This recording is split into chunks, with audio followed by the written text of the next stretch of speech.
자, 우리들은 이제 대부분 늘 교만이라고 하는 문제 때문에 넘어지는 경우가 많아요.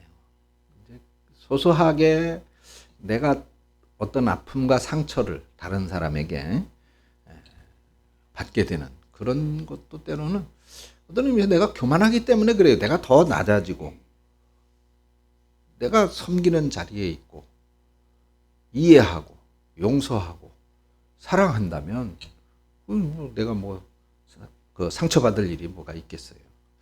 근데 그렇지 않거든요. 나는 늘 할 만큼 했다. 최선을 다했다. 나만큼 믿음을 가지고 살고 하나님의 섭리를 의지하면서 산다면 되지 않았나. 나만큼 믿는 사람이 어디 있다고 그러느냐라고 생각한단 말이죠. 여러분들은 어떻습니까?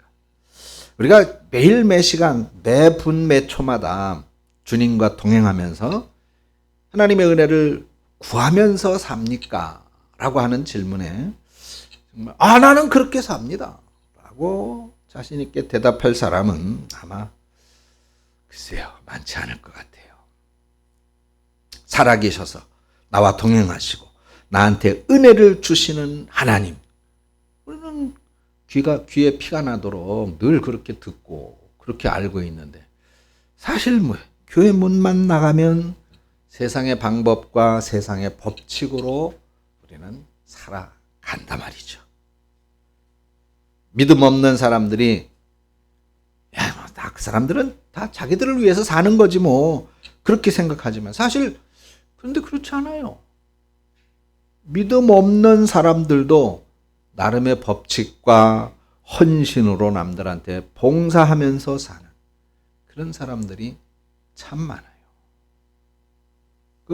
봉사활동 나가보면 정말 믿는 우리가 부끄러울 정도로 이렇게 예수 안 믿는 사람들도 봉사하고 헌신하는 일에 앞장서서 한단 말이죠. 그런데 그런 사람들 앞에서조차도 부끄러운 우리가 어떻게 구원을 받을 수 있나. 믿음 없는 사람들도 남들을 위해서 사는데 우리가 다 그렇게 선하게 착하게 살고 있는 것은 아니지 않습니까? 그런데도 우리가 구원받는 이유는 뭘까? 그거는 우리가 대단해서가 아닙니다. 디모데후서 1장 9절에 하나님이 우리를 구원하사 거룩하신 부르심으로 부르심은 우리의 행위대로 하심이 아니요 오직 자기 뜻과 영원한 때 전부터 그리스도 예수 안에서 우리에게 주신 은혜대로 하심이라고 정확하게 말씀하고 있습니다. 여러분, 사람들한테 한번 물어보세요. 당신의 삶에서 뭐가 가장 중요합니까? 대부분 사람들은 돈이 중요합니다. 명예가 중요하지요. 권력이 중요합니다. 아름다운 미모가 최고지요. 재능, 지식, 여러 가지 대답이 나올 거예요. 근데 그래요. 다른 사람들은 다 그렇게 말할지라도 여러분들은 늘 여러분들의 입에, 마음에, 머릿속에 준비해 가지고 있어야 돼요. 무엇을? 우리가 사는 데 있어서 가장 중요한 것은 바로 주님의 은혜입니다. 라고 해야 돼요. 그 말을 할 수 있어야 됩니다. 적어도 전능하신 하나님을 믿는 우리는 그들과는 다르게 대답해야 되지 않겠습니까? 그래서 하나님의 백성된 우리들은 하나님 앞에서 놀라운 은혜를 받으며 사는 게 그게 가장 잘 사는 길이고 행복하게 사는 길이고 보람되게 사는 것이라고 하는 것을 믿으시기를 축원합니다. 많은 사람들이 그러죠. 뭐니 해도 건강이 최고입니다. 그런데 하나님 은혜가 아니면 사실 건강을 누릴 수가 없어요. 그렇잖아요. 여러분, 저도 그래요. 매일 아침마다 뭔 약을 먹는 게 손으로 한 움큼이야. 눈, 안 좋다고, 루테인인지, 루비틴인지, 그거 먹지. 또 무릎 안 좋다고 또 무릎팔 연골 팍팍인가, 뭔가 또 먹지. 그렇게 이렇게 저렇게 손으로 한 움큼씩 먹어요. 근데 그거 가지고 건강해지는 건가요? 아니, 그거 가지고 건강해지면 누구나 다 그거 뭐 아픈 사람 하나도 없지. 근데 아니에요. 하나님의 은혜가 아니면 건강은 그런 거 가지고 누릴 수 있는 것이 아닙니다. 돈이 최고라고요? 그렇지도 않아요. 돈 때문에 감옥 가는 사람, 돈이 있어도 그냥 죽는 사람이 얼마나 많습니까? 그것도 하나님의 은혜 안에서 누려야 그게 가치가 있는 거예요. 돈의 가치가. 제 생각에 오전에도 말씀을 드렸습니다만 우리 인간은 연약하기에 짝이 없어요. 코로나에 우리 많은 사람들 전 세계가 그냥 막 무너졌잖아요. 또 튀르키예에서는 지진 때문에 또 지금 얼마나 많은 사람들이 또 목숨을 잃었습니까? 아직도 그런 무너진 건물 속에 갇혀 있는 사람이 한 20만 명은 된다고 그래요. 그래, 저분들도 이제 뭐 골든 타임 다 지나서 구한다 하더라도 이미 뭐 생명을 보장할 수 없는 상태잖아요. 지금 우리가 이런 인간의 지식이나 뭐 과학적인 힘이나 이게 정말 그런 자연 앞에서는 아무 소용이 없는 거예요. 아무 쓸모가 없어요. 인간이라고 하는 것은 한계에 있을 수밖에 없습니다. 그래서 우리 인간의 노력으로 뭔가 되는 것 같지만은 실상은 그래요. 하나님의 은혜가 있어야만이 우리는 살아갈 수 있고 행복할 수 있다. 오늘 아까 잠깐 뉴스를 검색해 보니까 오늘 아침에 젊은 대학생들 5명이 스키장 갔다 오다가 사고가 나가지고 차에 불이 붙어서 5명 다 그냥 갔어요. 한순간에. 그게 우리 인간이에요. 우리들 힘으로 뭘 할 수가 있겠어요. 그러니까 우리가 이렇게 살아가는 건 우리가 잘 살아서가 아니에요. 잘 살아서가. 오직 하나님의 은혜인 것을 믿으시기를 바랍니다. 그래서 오늘에 이르게 된 것은 내 능력, 내 힘, 내 노력, 내 열심으로 된 것이 아니에요. 하나님이 은혜 베푸신 것이다. 부모 잘 만난 덕도 아니고 주위에 좋은 사람들이 있다고 그들 덕도 아니에요. 아니, 세상 사람들은 그렇게 말할 수 있을지 몰라도 우리 기독자들은 아니다 말이죠. 사람이 사람을 의지해서 얻는 도움은 한계가 있을 수밖에 없어요. 우리가 사람을 의지하지만 인간의 도움은 부작용이 많잖아요. 대장동 사건을 보세요. 형님 동생, 우리는 의로 똥틀 뭉친 한 의리의 형제들이다. 그러면서 한탕 잘 해먹었지만은 결국은 어떻게 돼요? 지금 서로 죽일 놈하고 서로 원수처럼 그렇게 하고 있잖아요. 그래서 우리는 어떤 도움을 받아도 그 도움이 완전한 도움이 되지 못하기 때문에 그런 부작용이 있을 수밖에 없는 것이다. 그런데 하나님의 은혜는 걱정 마세요. 부작용이 없어. 하나님의 은혜는 부작용이 없어요. 하나님의 은혜는 아무리 받아도, 하나님의 은혜는 평생을 받아 먹어도 이게 짐이 되지 않는 거야. 짐이 되지 않아요. 부담이 되지 않습니다. 또한 하나님은 끝까지 우리를 도와주신단 말이죠. 우리를 잠깐 돕고 마시는 게 아닙니다. 하나님은 우리를 도와주시는데 영원히 우리를 도와주시고 변함없이 우리를 도와주시고 풍성하게 차고 넘치는 은혜로 도와주시는 것을 믿으시기 바랍니다. 아니, 하나님 이번에 나 힘들었어요. 아니, 하나님 이번에 나 어려웠어요. 아니, 하나님 이번에 나 크게 망했어요. 그럴 수 있겠죠. 그럼 하나님 나 도와주시지 않은 거 아닙니까? 근데 아니에요.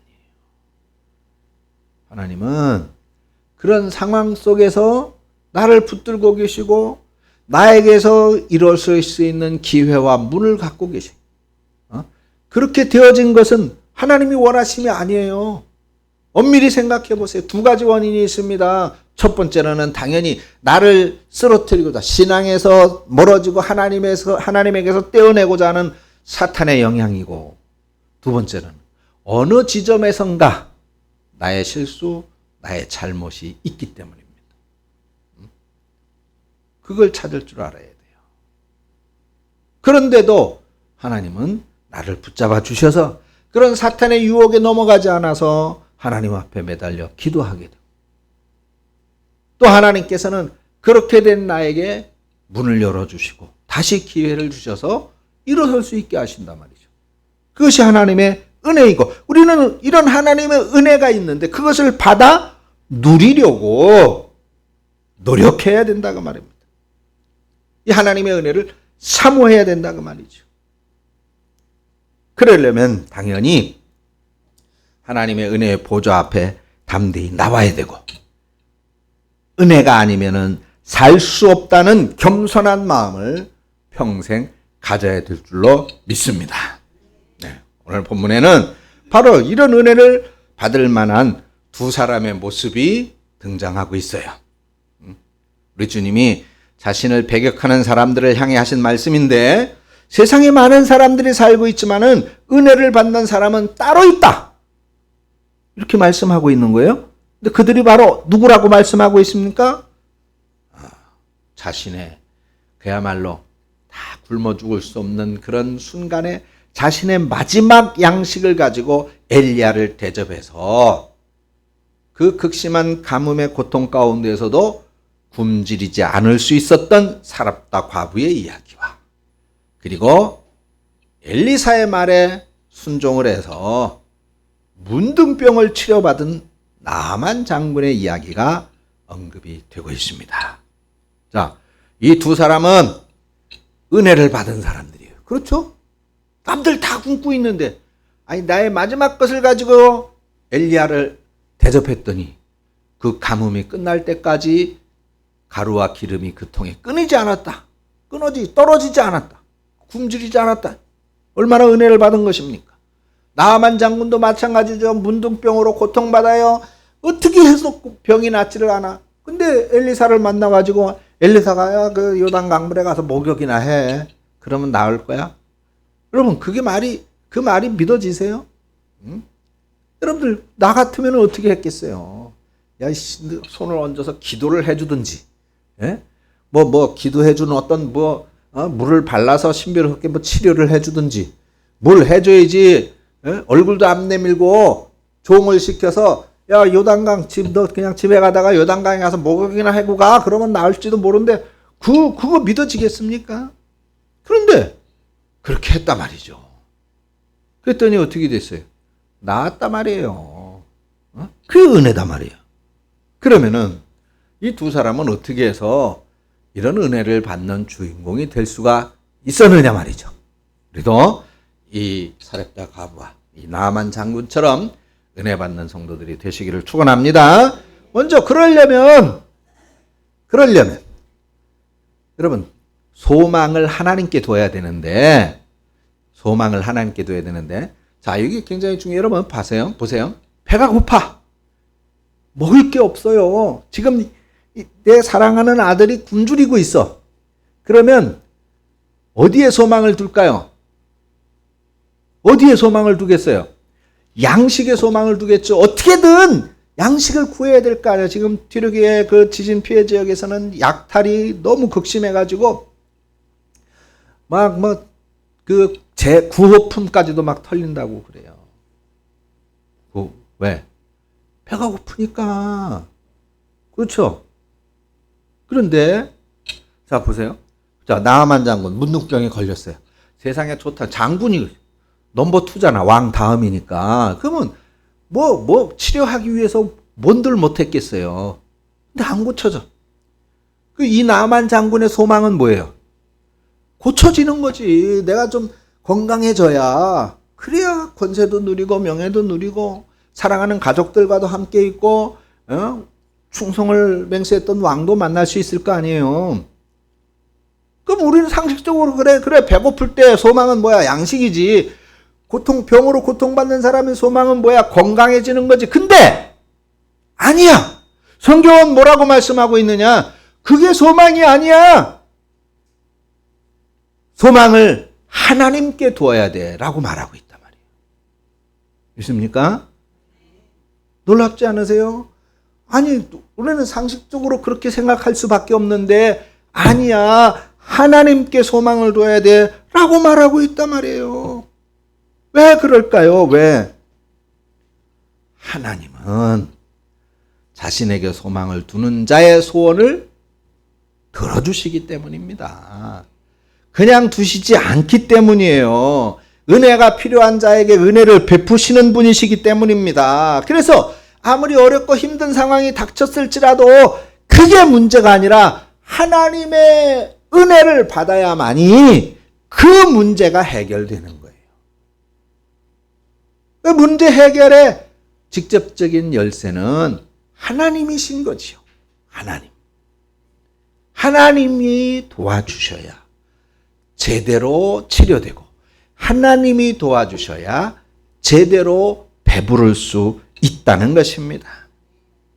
사랑하는 성도 여러분, 우리가 이것을 이해하기 쉽지 않습니다. 이해하기 쉽지 않아요. 그런데 여러분, 하나님의 은혜가 임하게 되면 우리가 살게 된다는 사실을 믿으시기를 바랍니다. 이것은 그래서 믿음의 영역인 거예요. 영적인 영역인 거예요. 우리가 상식으로 생각해서 그것이 그렇게 되어진다면 뭐가 문제가 되겠어요? 아, 배고파. 양식을 먹어야지. 양식에 소망을 두면 그대로 그것이 양식의 문제가 해결된다면 뭐가 문제가 되겠어요? 아, 아파. 병원에 가고 약 가서 약 사 먹고 그러면 다 나아. 고쳐져. 해결돼. 그러면 뭐가 문제가 되겠어요? 그 선에서 안 된단 말이죠. 거기에 소망을 두기 때문에 안 된다고 말입니다. 그래서 하나님은 은혜가 필요한 것이다. 나를 찾으라. 나에게로 오라고 말씀하고 있는 거예요. 사랑하는 성도 여러분, 하나님을 만나시고 하나님으로부터 여러분들의 모든 문제가 해결되어질 수 있는 은혜를 받을 수 있으니 하나님께만 소망 둘 수 있는 저와 여러분들이 되시기를 축원합니다. 여러분, 또한 이들은 어떻게 해서 이렇게 은혜 받는 사람들이 되어졌느냐? 둘 다, 자, 누구를 만났어요? 하나님의 은혜를 받기 전에 누구를 만났습니까? 자, 하나님께서, 자, 자세히 보세요.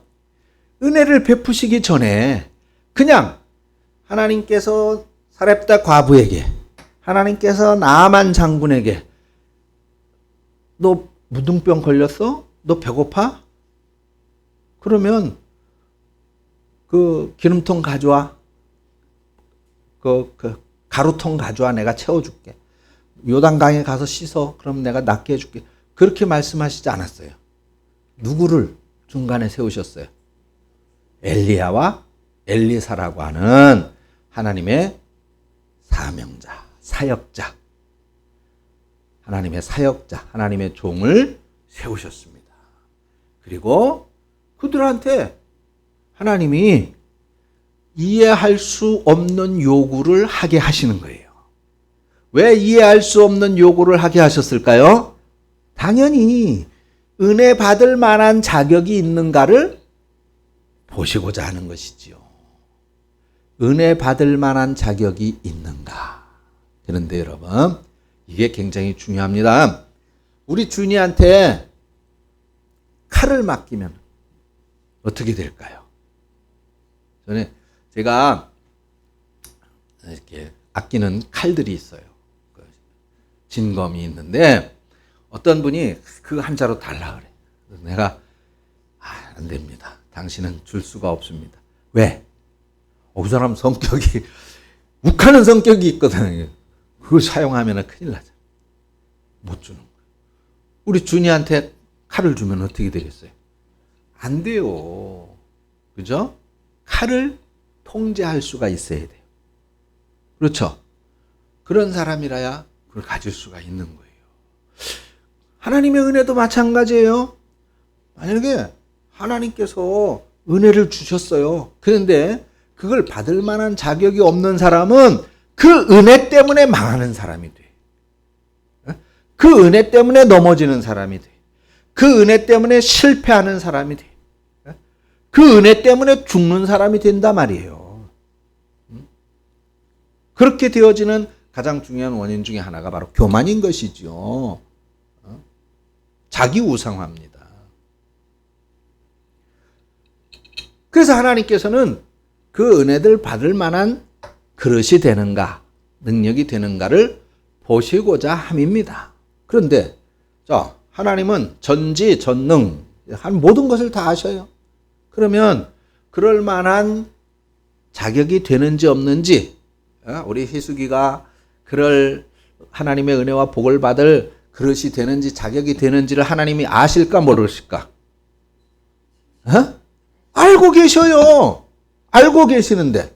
그런데 왜 엘리야에게 자신들이 이제 마지막으로 떡을 만들어서 아들하고 먹고 이제 굶어 죽어야지, 그야말로 마지막 생명줄인 그 가루와 기름을 가지고 떡을 만들어 먹이라고 말씀을 하셨을까?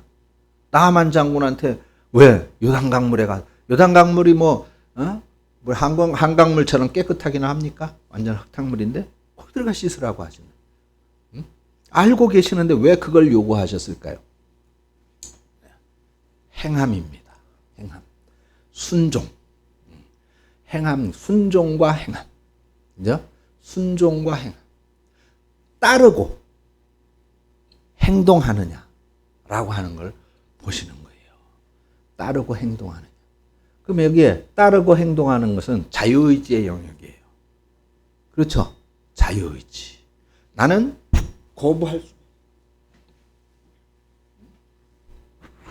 거부하고 거절할 수가 있습니다. 하나님의 요구를 내가 거부하고 거절할 수가 있는 거예요. 그게 자유의지. 물론 구속의 은혜, 너는 내 것이다라고 하나님께서 선택하시는 것은 우리가 거절할 수 없습니다. 그건 하나님의 예정이니까. 그리고 하나님의 선택이기 때문에. 거기에서 예를 들어 오전에 제가 설교했습니다. 교회 안에서 여러분들의 위치가 무엇인지, 여러분들이 해야 할 일이 무엇인지를 아는 것이 중요합니다라고 말씀을 드렸어요. 거기에서 그걸 찾아서 행동하느냐 안 하느냐, 이건 자유의지의 문제단 말이죠. 하나님이 기뻐하시는 것은 내가 행동하는 걸 원하신단 말이에요. 그걸 기뻐하신다 그 말이에요. 그러면 여기서도 마찬가지입니다. 하나님의 종들을 보냈어요.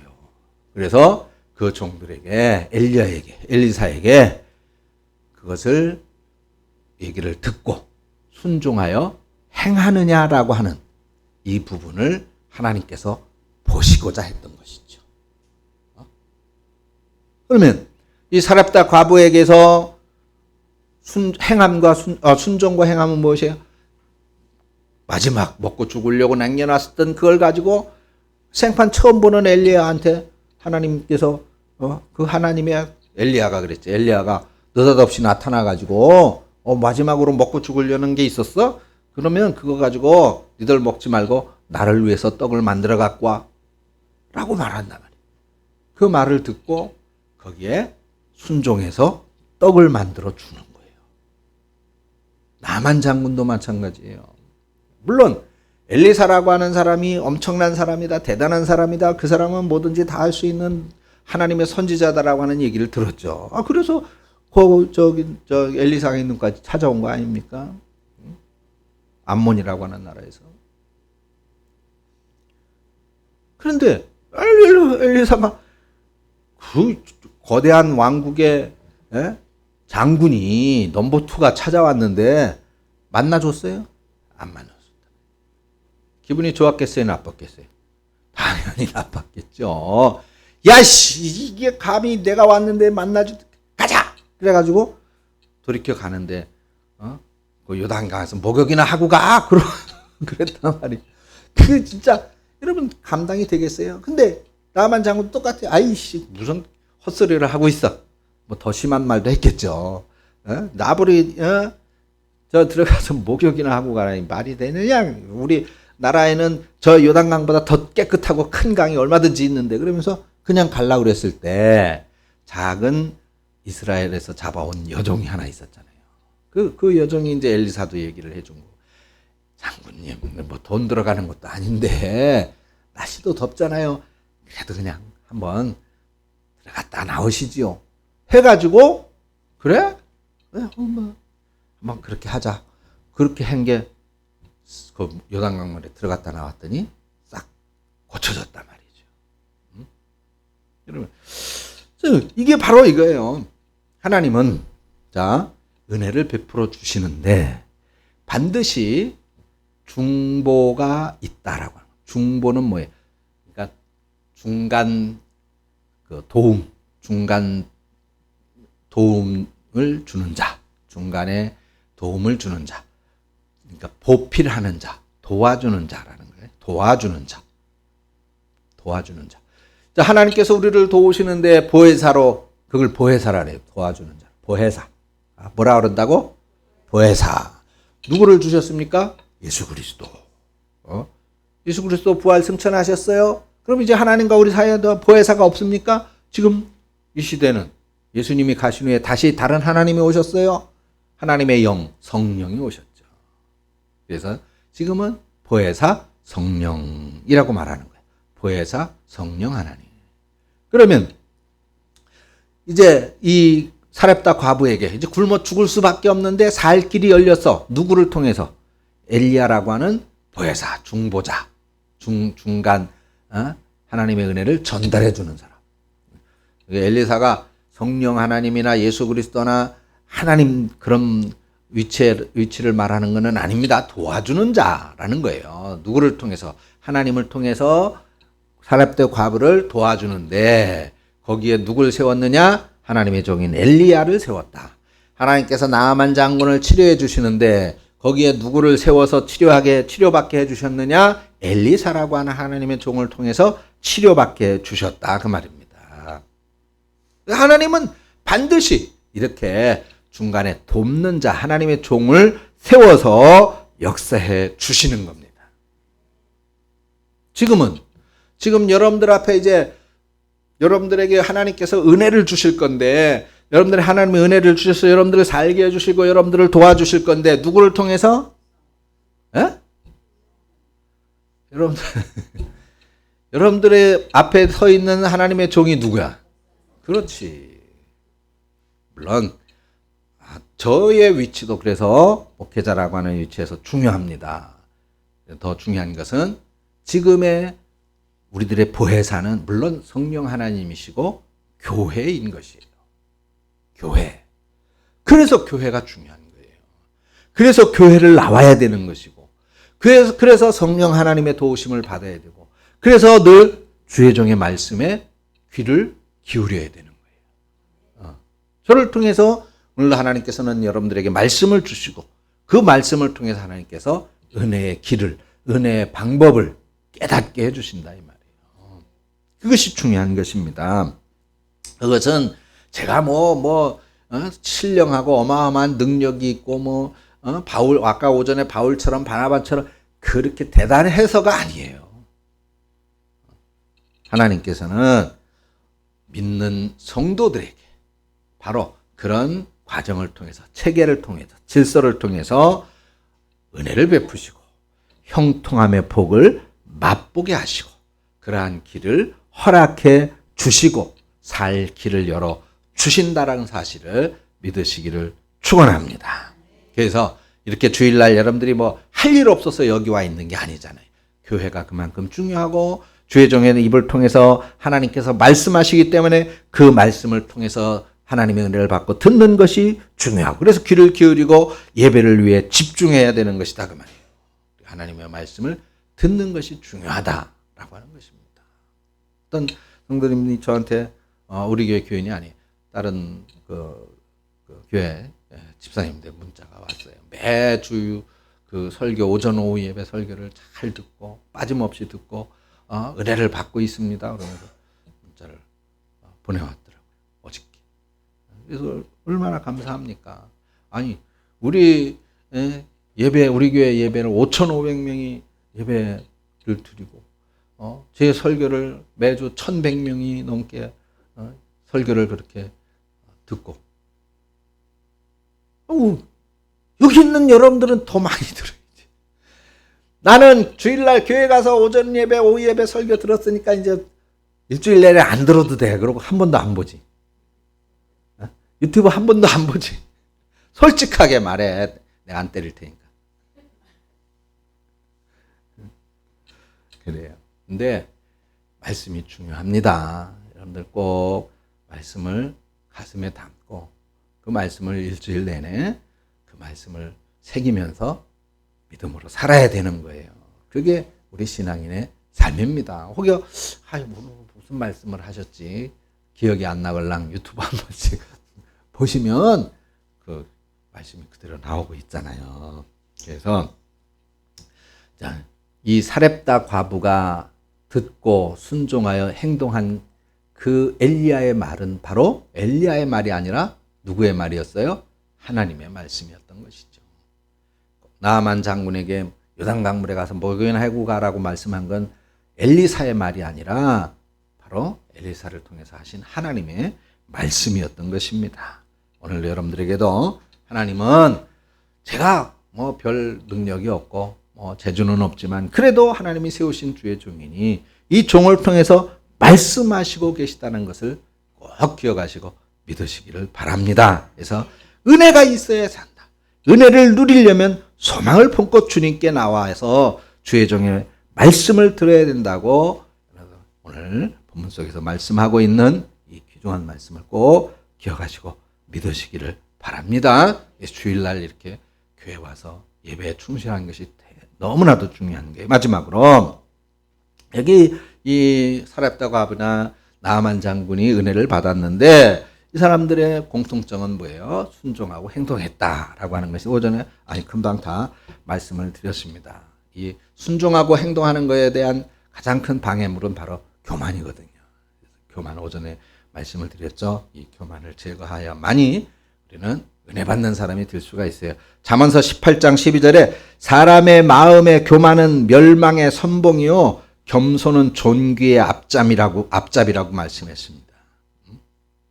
그래서 우리는 항상 하나님 앞에 겸손해야 됩니다.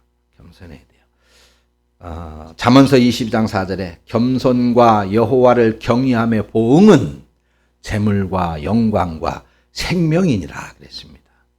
영원한 생명, 영생만 주셔도 감사한데 주님은 우리들한테 영광과 또한 세상 모든 사람들이 좋아하는 재물 또한 주신다고 약속하고 있단 말이죠. 어떤 사람에게? 순종하는 사람에게, 겸손한 사람에게 주시고 있다는 것입니다. 오늘 본문에 등장하는 이 두 사람의 입장에서 보면 이 하나님의 종의 이 말씀은 도저히 이해가 되지 않는 일들이죠. 그런데 자신들의 그런 지식, 상식, 경험, 욕심 이런 것들을 다 꺾어버리고 주의 종의 말에 순종을 했더니 그야말로 가물 기간 내내 가루와 기름이 끊어지지를 않고 그렇게 고생했던 문둥병이 고쳐지는 놀라운 은혜가 있었단 말이죠. 저는 이런 은혜가 바로 오늘 이 자리에 있는 여러분들 가운데 끊이지 않고 이루어질 줄로 믿습니다. 하나님께서 우리에게 무엇을 요구하고 있습니까? 하나님께서 여러분들에게 무엇을 요구하고 있어요? 무엇을? 우리 홍승래 권사님이 하나님이 무엇을 요구하고 있을까요? 겨울에 추운데 거리도 먼데 버스 타고 흔들리면서 몸도 안 좋은데 여기까지 교회를 가서 찬양을 그게 하나님이 원하시는 거라면 어떻게 해야 돼요? 그건 해야 돼요. 내가 그렇게 가다가 길에서 얼어 죽어도 해야 돼요. 그건 뭐 그러면 안 되지만 그래요. 그게 순종이고 순교인 것입니다. 순교. 이게 순종인 거예요. 하나님이 무리한 요구를 한다 하더라도, 그죠? 그러면 내 생각, 내가 내 이해의 범위 안에서 하나님의 요구를 커트해내고 잘라내고 조각하려고 하면 안 돼요. 도저히 이해가 안 되는 어떤 뭔가를 하나님이 요구하시나요? 그러면 거기에 어떻게 해야 돼요? 하나님하고 타협하려고 해서는 안 되는 것입니다. 하나님, 이거 마지막 이제 아들 먹이고 죽으려고 하는 거, 이거 반만 털어서 해서 저 하나님의 종에게 주면 안 될까요? 타협해서는 안 된다니까. 나만 장군 7번 물에 들어갔다 나와라. 뭐 7번씩이야. 하나님 3번만 할게요. 4번만 할게요. 타협해서는 안 되는 거예요. 우리는 그 어떤 하나님의 요구라면, 하나님의 원하심이라면, 그러면 그것에 순종하게 되어졌을 때 놀라운 역사, 놀라운 기적이 여러분들을 살게 하신다는 것을 믿으시기를 축원합니다. 미련하리만큼 순종해야 돼요. 미련하리만큼. 그래야 은혜를 맛보게 되는 것입니다. 가나안 혼인잔치에 물을 변하게 해서 포도주가 모자란 사건을 여러분들 기억하시잖아요. 광야에서 보리떡 5개 물고기 2마리로 수천 명 먹인 오병이의 사건 기억하시잖아요. 배 오른편에 그물을 던져서 물고기를 2배에 차고도 남도록 잡은 사건 아시잖아요. 어떤 하나도 우리들의 이성으로는, 상식으로는 믿을 수 없는 그런 일들이었잖아요. 그런데 그걸 극복하고 그 무리한 요구에 순종했더니 기적의 주인공들이 됐단 말이죠. 애굽을 탈출하고 홍해를 갖는 사건이나 광야 가운데서 반석 위에서 물이 나온 사건이나 이게 다 순종을 통해서 은혜를 맛본 놀라운 역사라고 하는 사실을 우리는 잘 알고 있습니다. 잘 알고 있으면서도 자꾸만 우리는 하나님의 역사를, 하나님의 능력을, 하나님의 은혜를, 하나님의 축복을 내 상식 속에 가두어서 자꾸 재단하려고 하니까 문제예요.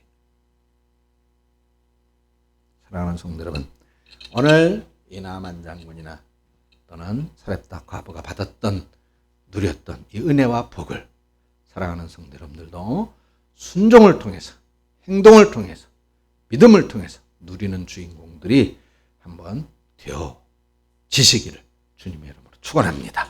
기도하겠습니다. 하나님 아버지 은혜를 감사드립니다. 오늘도 귀한 말씀을 통해서 오늘도 우리에게 말씀하시는 주님, 나에게 살 길이 있음을, 나에게 행복과 축복의 길이 있음을 깨닫게 하심을 감사합니다. 사랑하는 주의 권속들이 이 말씀을 믿고 그대로 순종하여 어떠한 일에도 앞장서 하나님의 일을 감당하고 또한 순종하고 믿음으로 행하여 오늘 이 시대의 나아만 장군과 같은, 오늘 이 시대의 사랍다 가바 같은 축복받는 기적의 주인공들이 우리 성도님들 되게 해 주시옵소서. 예수님의 이름으로 기도합니다. 아멘.